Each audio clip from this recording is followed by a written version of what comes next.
하나님께서 오늘 우리에게 주시는 말씀은 시편 119편 41절에서 48절입니다.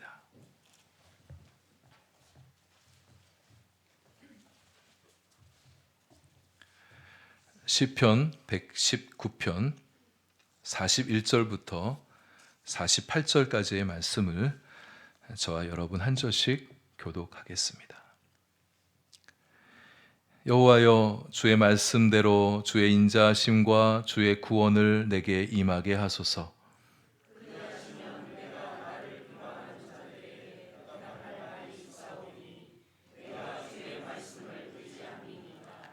진리의 말씀이 내 입에서 조금도 떠나지 말게 하소서. 내가 주의 규례를 바랐음이니이다.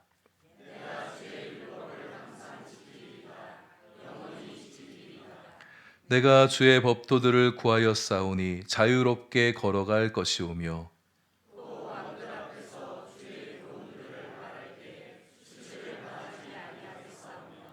내가 사랑하는 주의 계명들을 스스로 즐거워하며 또 내가 사랑하는 주의 계명들을 향하여 내 손을 들고 주의 율례들을 작은 소리로 읊조리리이다.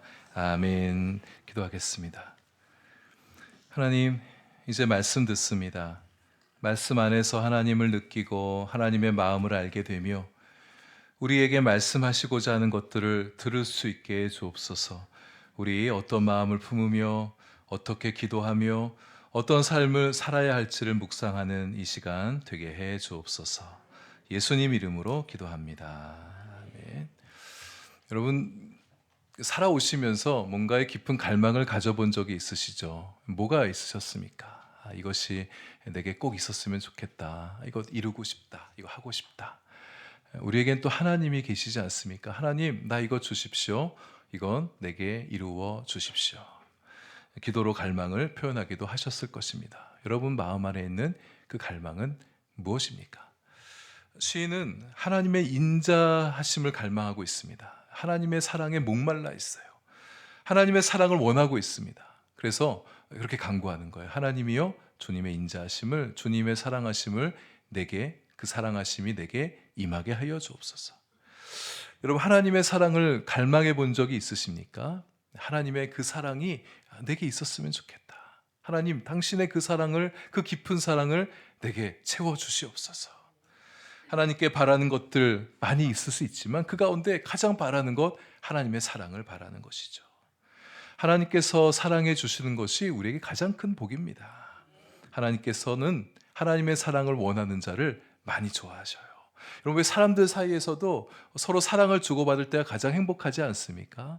하나님과 우리의 관계도 마찬가지예요. 하나님의 사랑을 우리가 받고 우리가 하나님의 사랑을 바라고 소망하게 되어질 때, 하나님과 우리의 사랑의 관계가 맺어지게 될 때 하나님께서 무척이나 기뻐하시는 겁니다.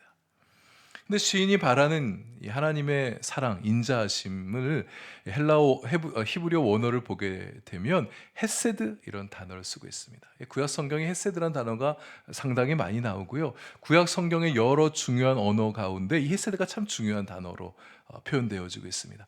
저에게 누군가 물으면서 구약 성경 가운데서 가장 중요한 단어 하나 꼽아보세요, 그렇게 묻는다면 전 주저하지 않고 고민하지 않고 헤세드입니다, 이렇게 그 단어를 선택할 것입니다.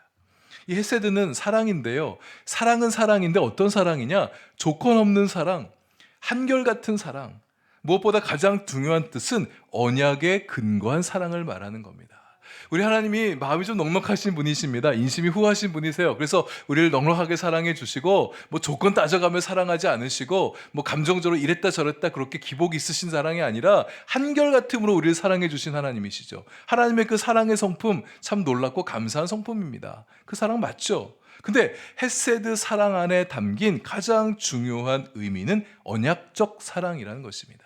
무슨 말이냐? 하나님께서 우리를 사랑하시되 언약을 따라 사랑하신다는 거예요. 하나님께서 우리를 사랑하시기로 약속하셨기 때문에 우리를 사랑해 주시는 겁니다. 우리를 사랑하시기로 마음에 결정하시고 그 결정을 끝까지 유지해 가신 하나님이시기 때문에 우리를 그렇게 사랑해 주신다는 거예요. 이 사랑이 우리한테 특별히 의미가 있는 이유는 때때로 우리의 모습이 하나님의 사랑을 받을 만한 모습이 못 될 때가 있어요. 이러고도 내가 하나님의 사랑을 받을 수 있을까? 구할 수 있을까? 그래도 하나님더러 나 사랑해 주세요 이렇게 요구할 수가 있는 거예요. 어떻게? 우리의 양심은 좀 죄송할 때도 있지만 하나님께서 사랑해 주시기로 나를 사랑해 주시기로 약속하신 분이시기 때문에 그 약속의 근거에서 하나님 약속하셨잖아요. 나 사랑해 주셔야죠. 이렇게 말할 수 있다는 거예요. 신이 당당하게 주님의 사랑을 요청할 수 있는 거 주님의 말씀 때문이었습니다. 여기 말씀은 약속을 얘기하는 거예요. 주님 말씀대로, 주님이 약속하신 대로 나 사랑해 주십시오. 내게 구원을 베풀기로 약속해 주셨으니까 그거 속히 이루어 주십시오. 여러분, 성경은 약속의 책입니다. 하나님의 약속으로 그냥 깔려있는 책이 성경이에요. 구약, 오래전부터 있어온 약속입니다. 신약, 예수 그리스도 안에 나타난 복음의 새로운 약속이 신약 성경이죠. 하나님이 약속하신 분이시고 그 약속을 성취하신 분이십니다. 이스라엘 백성들, 애굽 땅에서 바로의 압제 아래 고통받고 있는 백성들 구원하시기로, 그들을 사랑하시기로, 구원하여 주시기로, 약속의 땅으로 들어가기로 약속하셨기 때문에 모세를 보내셔서 그들을 불러내셨잖아요. 요셉에게 꿈을 꾸게 하셨습니다. 약속의 꿈을 주셨어요. 그 약속의 꿈을 성취해 가시기 위해서 그를 애굽 땅으로 보내셨고, 애굽에서 숱한 고난을 받기도 했었지만 그 모든 고난들도 하나님의 약속을 이뤄가는 과정들이었었죠. 인류를 구원하시려고 약속하신 하나님, 그 약속을 지키시기 위해서 그 아들 예수 그리스도를 이 땅에 보내주셨습니다. 하나님께서 여러분에게 주신 약속이 무엇이 있습니까? 그거 반드시 이루어 주십니다. 그래서 여러분 기도하실 때 하나님께 그 약속을 상기시켜 드리세요. 하나님, 저에게 이거 약속하셨지 않습니까? 이제 약속대로 내게 그거 이루어 주십시오. 이렇게 기도할 수 있다는 거예요. 근데 41절에 보시면 시인이 하나님의 인자하심과 구원을 함께 연결하여 간구하고 있습니다.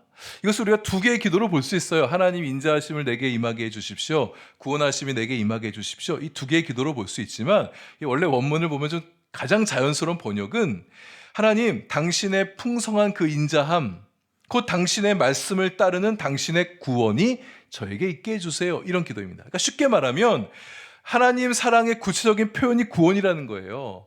하나님께서 나를 사랑해 주시니 이제 구원해 주시죠. 하나님께서 나를 사랑해 주시니까 이제 나 구원해 주세요. 이렇게 간구한다는 겁니다. 구원, 우리는 구원하면 가장 먼저 예수 그리스도 안에서 일어난 생명의 구원의 역사를 먼저 떠올리게 됩니다. 내 영혼이 구원받게 된 거, 내 생명 구원받은 거, 죽지 않고 영원히 살게 될 거, 하나님 나라에 들어가 살게 될 그 구원을 우리가 먼저 떠올리게 되어지죠. 맞습니다. 우리 인생에 이것보다 더 중요한 문제가 없기 때문에 우리 존재와 신앙의 궁극적인 이 이슈를 가장 먼저 떠올리는 거 가장 자연스럽고 좋은 거죠. 구원의 개념의 가장 본질적인 것, 가장 핵심, 가장 궁극적인 문제가 영혼의 구원 맞습니다. 근데 하나님의 구원은 보다 포괄적입니다.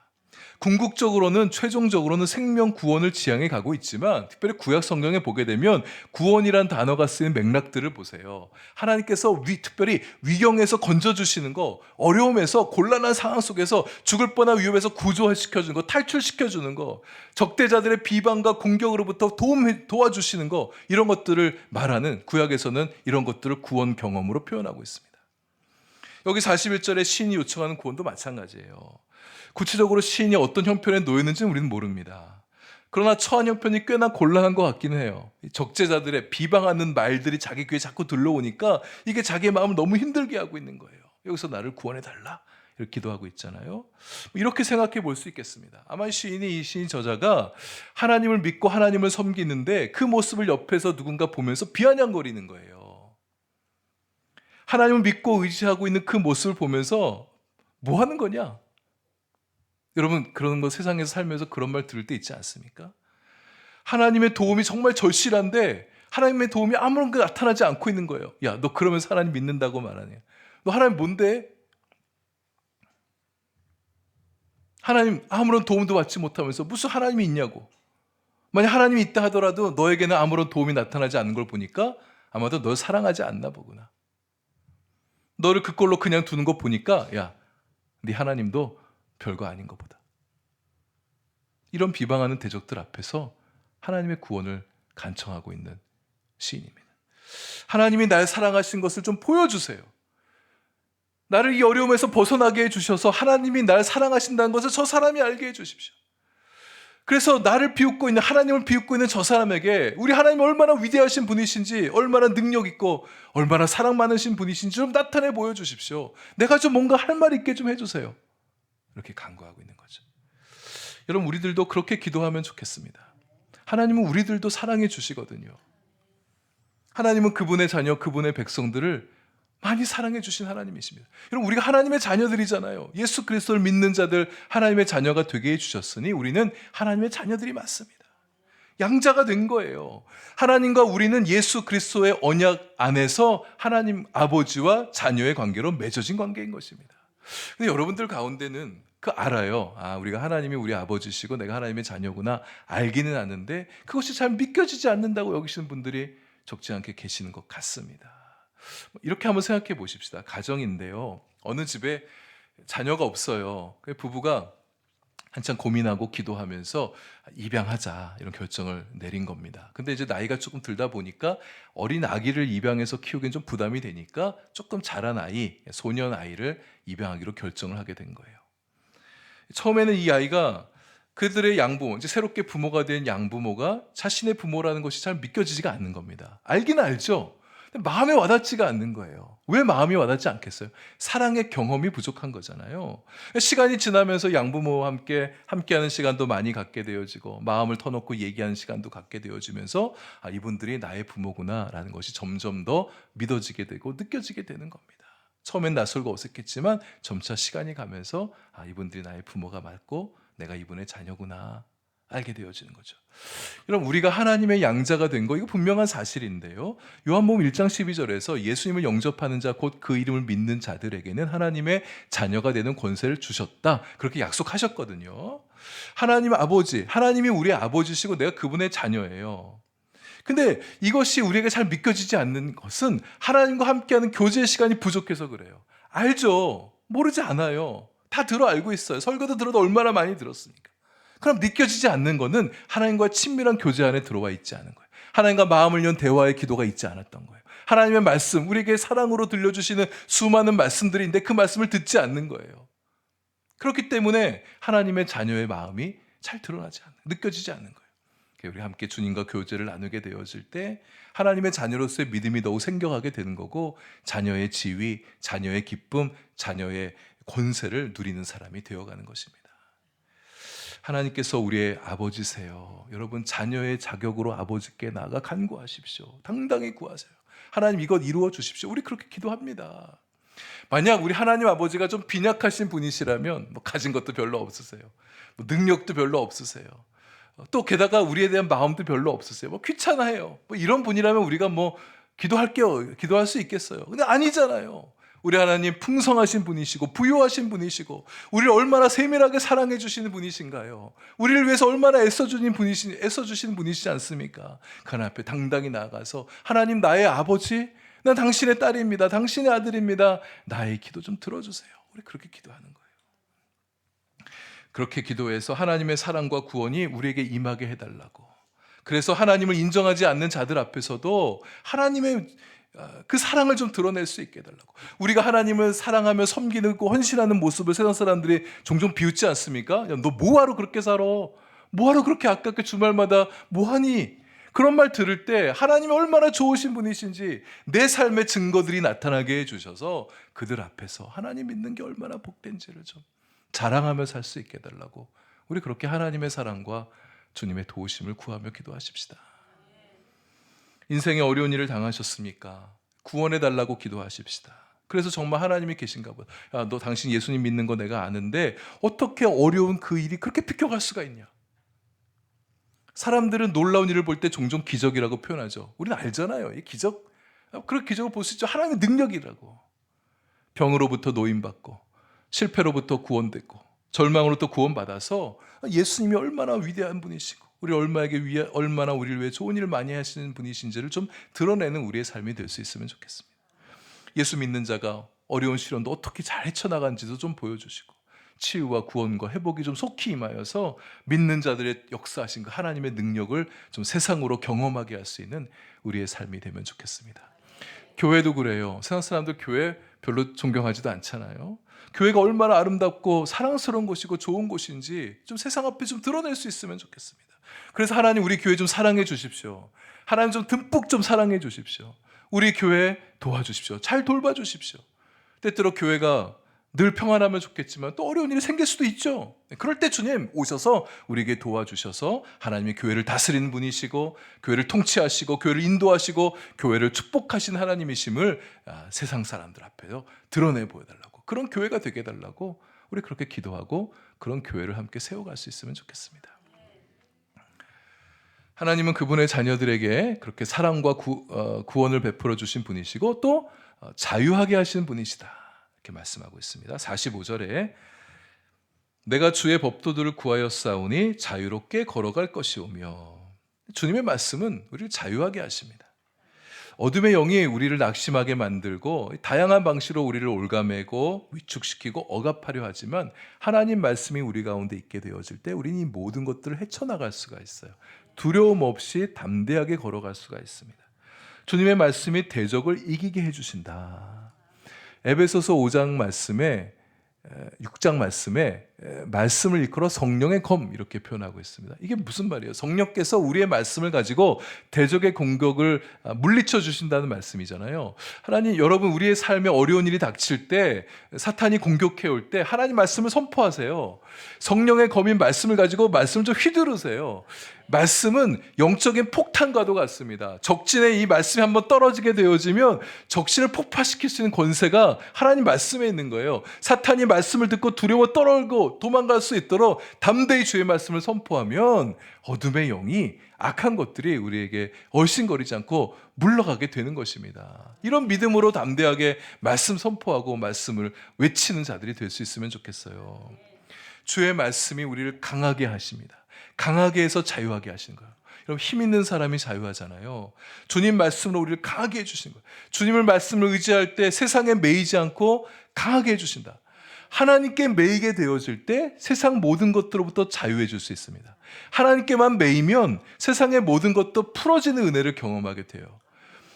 세상을 속에서 담대하게 살아갈 수 있게 하시는데 권세자들 앞에서도, 왕들 앞에서도 쭈뼛거리지 않고 담대하게 말할 수 있게 하신다. 오늘 시편 기자도 그렇게 고백하고 있네요.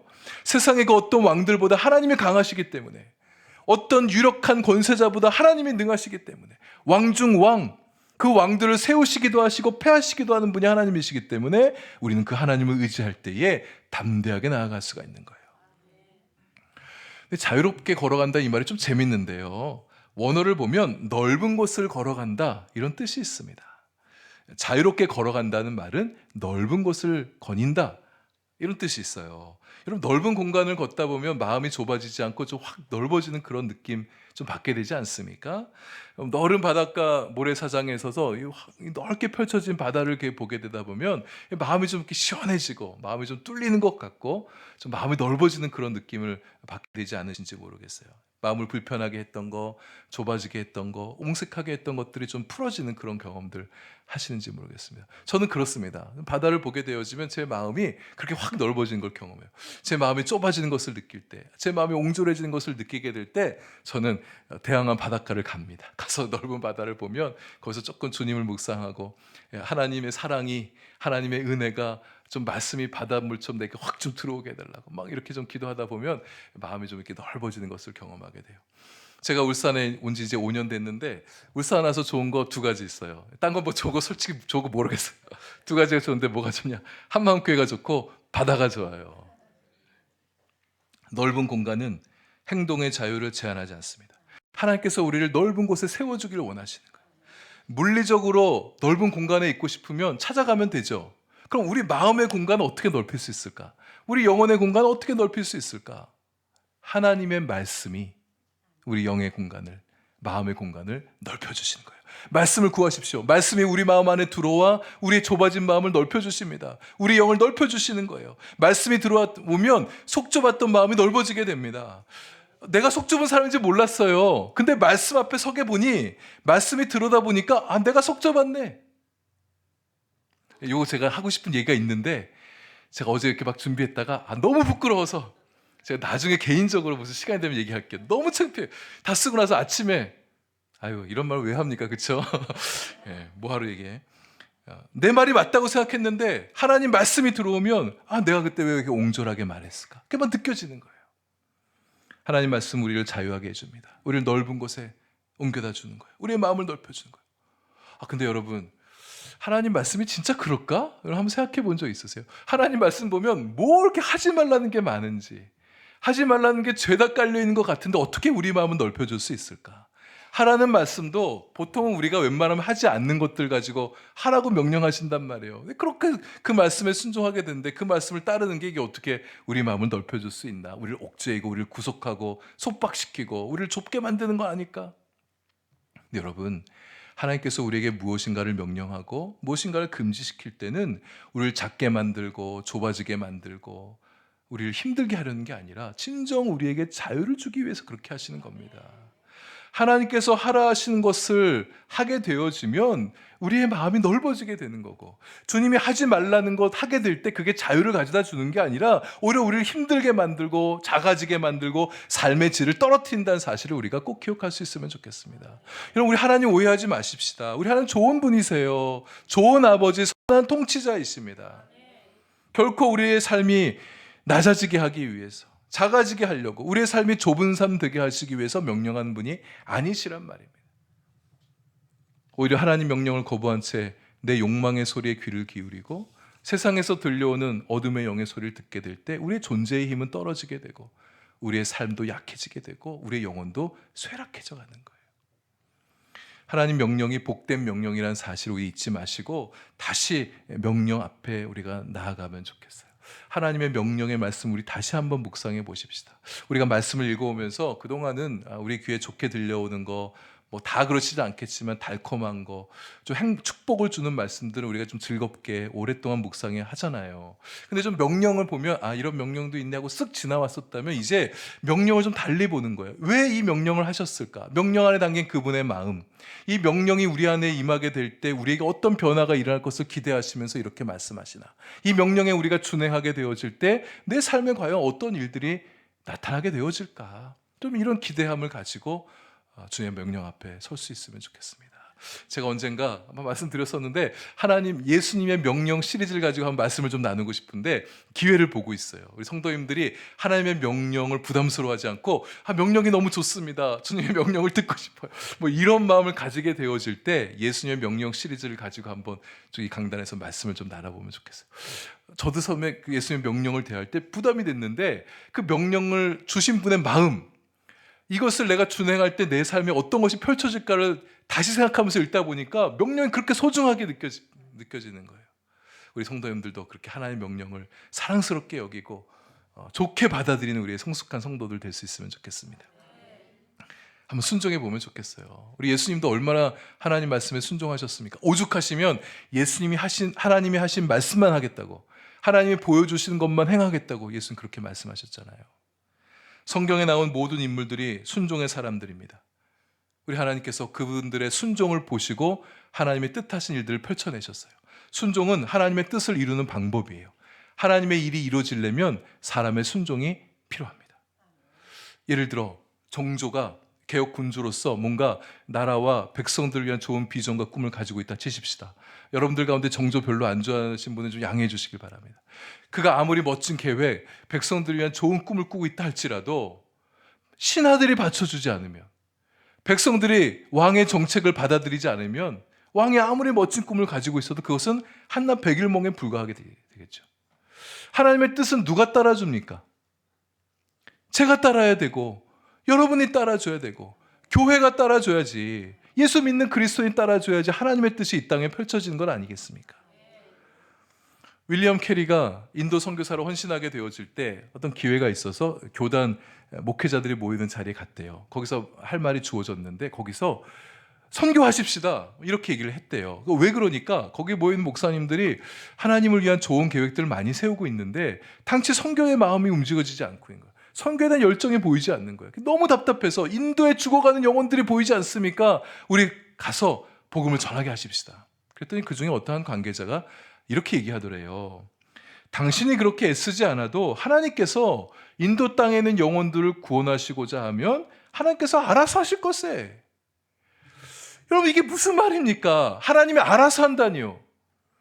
하나님이 하신 일에 누군가 공감하고 그 뜻에 동의하고 순종해서 인도 땅에 누군가 뚜벅뚜벅 들어가서 복음을 전하는 사람이 있어야 그 땅에 죽어가는 영혼들이 예수 복음을 듣게 되고 구원 역사가 일어나고 살아나는 역사가 일어나는 거 아니겠어요? 이 말은 하나님의 뜻을 제한하자는 게 아니에요. 하나님의 능력 없다는 게 아니에요. 왜 능력이 없으세요? 얼마든지 그럴 수 있는 분이 맞죠. 세례 요한도 그렇게 증언하지 않았습니까?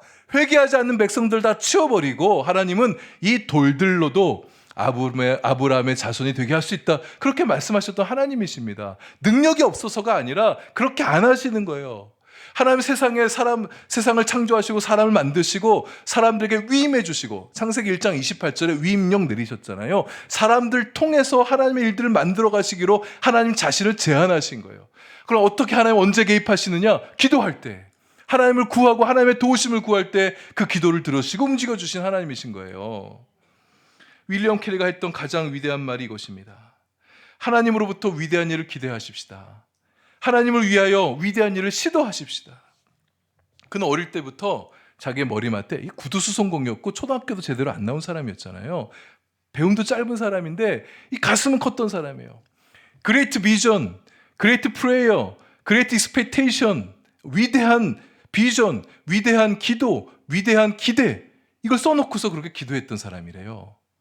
여러분, 이 사람이 너무 인본주의적으로 느껴집니까? 야, 이거 너무 세상적인 야망을 가지고 하나님의 일을 하려는 거 아니야? 이렇게 보지 않으셨으면 좋겠어요. 그가 원대한 마음을 품고 넓은 마음을 품고 있었기 때문에 그 넓은 마음에 하나님 꿈을 심어주셨고 그 꿈에 기름 부어주셨고 그를 통해서 인도 땅의 복음의 역사가 일어날 수 있도록 하나님께서 일을 하신 것이죠. 우리가 주님의 뜻, 주님의 말씀에 순종하기를 원합니다. 그래야 역사가 일어납니다. 하나님의 마음은 이만큼이나 큰데 우리가 순종할 우리의 마음의 그릇이 작아서 하나님의 뜻을 담아주지 못하면 어떻게 하나님의 뜻이 펼쳐질 수 있겠습니까? 우리 교회가 한마음 교회, 하나 되는 교회, 참 좋은 교회 이름이지만 우리 함께 나눠왔잖아요. 한마음, 큰 마음, 큰 마음 교회, 하나님의 큰 마음, 큰 뜻, 큰 꿈을 우리 교회 안에 담는 교회가 되어갈 수 있으면 좋겠습니다. 물론 큰 꿈만이 하나님의 뜻은 아닙니다. 하나님은 언제나 거대한 꿈만 꾸시는 분이신가? 그렇지 않죠. 하나님에게 큰 뜻만 중요한 게 아니라 우리 일상의 소소한 삶도 참 중요합니다. 작은 것이지만 작은 것에서 사랑하고 작은 것에 순종하며 살아갈 때 그 모습을 하나님께서 또 무척이나 기뻐하는 분이시거든요. 마더 테레사가 이렇게 말했었죠. 하나님을 위해 큰 일 하려고 하지 말고 작은 일을 큰 사랑으로 하십시오. 전 이 말에 굉장히 공감합니다. 큰 일 하겠다고 막 나선 사람들 중에 사랑 없이 일하는 사람들도 많아요. 그 하나님 별로 기뻐하지 않습니다. 작은 일일지라도 사랑의 마음, 큰 사랑의 마음을 가지고 그 일을 할 때 하나님은 오히려 그것을 기뻐하시는 하나님이시죠. 근데 우리가 좀 큰 꿈을 갖길 바라는 마음은, 제가 우리 한마음교회 성도님들 보니까 더 그릇이 커지면 좋겠어요. 더 그릇이 크신데 그냥 작은 채 그렇게 살아가는 분들이 종종 보일 때가 있어서 좀 아쉬워서 그래요. 우리 한마음교회가 얼마든지 더 하나님의 큰 꿈을 담아낼 수 있는 교회인 것 같아서 1530의 비전도 함께 나누면서 여러분 함께 도전하고 기도하고 있는 것입니다. 48절에 주의 계명들을 향해 내 손을 들었다. 이 말씀에 순종하겠다는 제스처입니다. 하나님 말씀을 읽어갈 때 손을 번쩍 드는 거예요. 하나님, 이 말씀 너무 좋은데 내가 이 말씀대로 살겠습니다. 여러분, 우리가 사람들, 반가운 사람 만나면 이렇게 손 들잖아요. 하나님 말씀 너무 반가워요. 반가워서 손 들기도 하고, 때로 항복의 표시로 손 들기도 하고, 때로는 의지를 가지고 이렇게 살겠습니다. 우리 찬양할 때 손 들고 찬양하는 거 의지의 표현이지 않습니까? 그렇게 살겠습니다. 그래서 좀 말씀을 읽어갈 때 좀 그렇게 좀 순종적인 반응을 좀 보이면서 그렇게 말씀을 좀 읽어가면 좋겠어요. 하나님 말씀이 들려올 때 손도 좀 번쩍 드세요. 그냥 가만히 앉아서만 이렇게 눈으로만 읽다 보면 막 졸리기도 하고 딴 생각도 날 수 있어요. 그래서 저 입으로 읊조리면서 소리내서 기도하는 게 되게 중요합니다. 소리내면 내 귀가 말씀을, 내가 읽는 소리의 말을 먼저 듣게 되지 않습니까? 믿음은 들으면서 난다고 그랬어요. 듣는 거예요. 소리를 듣는 거예요. 때로는 무릎 꿇고 기도하기도 하고, 말씀이 너무 거대하게 느껴져서, 거룩하게 느껴져서 무릎 꿇고 기도하고, 말씀을 읽기도 하고, 또 일어서서 말씀을 읽기도 하고, 손 들고 읽기도 하고, 걸어다니면서 읽기도 하고, 몸으로 말씀을 반응하게 되어질 때 우리의 존재가 말씀을 더 잘 받아들일 수 있어요. 한 가지만 더 나누고 말씀을 마치겠습니다. 43절에 저자가 진리의 말씀을 내 입에서 조금도 떠나지 말게 하소서, 이렇게 기도합니다. 날마다 말씀을 묵상하겠다는 거잖아요. 이 표현이 얼마나 좋은지 모르겠어요. 내 입에서 말씀이 조금도 떠나지 않게 하소서. 하나님께서 여호수아에게 가나안 땅을 주시기로 약속하셨을 때 당부했던 말씀을 기억하십니까? 여호수아 1장 8절 말씀에 이 율법책을 내 입에서 떠나지 말게 하며 주야로 그것을 묵상하여 그 안에 기록된 대로 다 지켜 행하라. 그리하면 내 길이 평탄할 것이며 내가 형통하리라. 말씀 입에서 떠나지 말게 하고 주야를 그것을 지켜라. 그러면 네가 약속의 땅에 들어가는 그 모든 과정이 평탄하게 될 것이라고. 모세의 뒤를 이어 네가 리더십을 가지게 되는 것이 형통하게 되어질 것이라고. 우리에게도 마찬가지입니다. 우리가 주님의 말씀과 함께 살아갈 때, 주님의 말씀을 묵상하게 될 때 하나님께서 여호수아에게 주셨던 그 약속의 말씀처럼 우리의 인생길도 평탄하게 해주시고 우리의 손으로 하는 일들도 형통하게 해주시는 거예요. 영원한 것을 얻기 위하여 영원하지 않는 것을 버리는 자는 바보가 아니다. 유명한 말을 남긴 분이 짐 엘리어트라는 분입니다. 선교사님인데 26살에 중남미 선교사로 들어갔다가 순교하셨던 분이세요. 근데 이분의 일기를 제가 한번 읽었는데 굉장히 좋은 책인데 그 안에 자신의 20대 청년 시절에 자신의 말씀을 얼마나 사랑했는지를 표현해 놓은 그 일기의 한 대목이 있습니다. 너무 말씀을 사랑해서 끼니도 걸러가면서 말씀을 읽었고요. 아침에는 구약, 점심에는 시편, 저녁에는 신약을 이렇게 읽었답니다. 늘 말씀과 함께 주야로 말씀을 묵상하는. 이 엘리어트의 이 고백이 저한테 굉장히 감흥을 줘서 저도 따라해야겠다. 내가 누군가 좋은 분을 따라가는 것이 굉장히 또 은혜가 되잖아요. 그래서 저도 아침에 구약, 점심에 시편, 저녁에 신약을 좀 읽어본 적이 있었습니다. 너무 은혜롭고 좋은 거예요. 근데 오래 가지는 못했어요. 제가 짐 엘리어트만큼 그렇게 하나님을 많이 사랑하지는 못하나 봐요. 어쨌든 그렇게 읽어갈 때 너무 좋았어요. 말씀과 함께 살아가는 것이 우리의 존재를 새롭게 합니다. 우리의 영혼을 맑게 해요. 우리의 눈이 달라지게 해줘요. 우리의 삶을 다른 방향으로 이끌어주는 강력한 힘이 말씀 안에 있기 때문이에요. 그럼 우리가 그렇게 좀 말씀을 좀 사모하면서 우리 입에서 말씀이 조금 더 떠나지 않게 해달라고, 그렇게 좀 말씀을 좀 사랑하고 즐거워하고 말씀과 함께 살아가는 우리 성도님들 되어주시면 좋겠습니다. 그렇게 살아가는 자 하나님께서 많이 사랑해 주시고 돕는 은혜 베풀어 주셔서 여러분의 인생길이 자유하는 인생이 될 수 있도록 넓은 길 걸어가는 인생이 되게 해주실 것입니다. 때마다 우리에게 사랑과 구원을 베풀어 주셔서 우리 성도님들의 삶을 통해서 우리 세상 사람들이 하나님을 좀 발견할 수 있도록 예수 그리스도를 발견하게 하는 우리 성도님들의 삶이 되어서 우리 하나님께 영광 돌려드리고 우리는 하나님의 자녀로 살아가는 것이 얼마나 아름답고 복된지 늘 그렇게 누리면서 살아가는 우리의 삶이 다 될 수 있기를 바랍니다.